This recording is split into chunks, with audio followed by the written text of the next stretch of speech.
berada di UD Tuna di Lampulo ya, Iren ya. Produksinya ya. Di sini rumah produksinya ikan kayu, lihat nih teman-teman, ikan kayunya banyak, stok dari produksi di sini. Nah, ibu-ibu ini yang selama ini bekerja, ini ibu kerjanya apa nih bu? Namanya? Ini sedang Suwir-suwir ya? Rajang ya.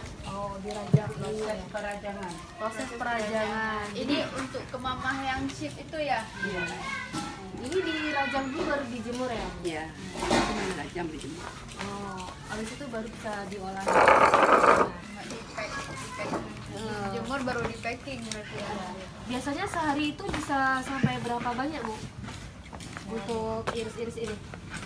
Satu orang Bisa kilo, berapa? kadang-kadang bisa 10, 15, 20. Oh, tergantung. satu orang bisa 10 kilo? Tergantung kecepatan. Lebih kalau 10 kilo lebih satu orang. Nanti dapat 20 kilo. Itu seharian ya bu dari pagi sampai sore. Ya, Harian ini ya? istirahat sebentar.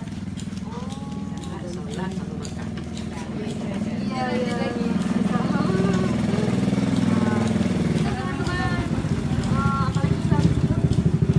Jadi ini kita baru melihat proses satu produk aja ya, yang kemamah chip. Nanti jadinya setelah diiris-iris akan dijemur.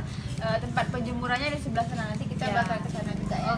Setelah itu baru di packing. Nah, jadi ini baru satu produk nih yang kita lihat. Satu Ini produk. ada abon, ada kerupuk Dendeng. sendiri, ada dendeng. Jadi baru satu. Jadi teman-teman kalau mau melihat semua tentang produk dari UD Tuna ini bisa nanti lihat di website kita di kapaltsunami.com. Nah, teman-teman ini berada di Lampulo ya.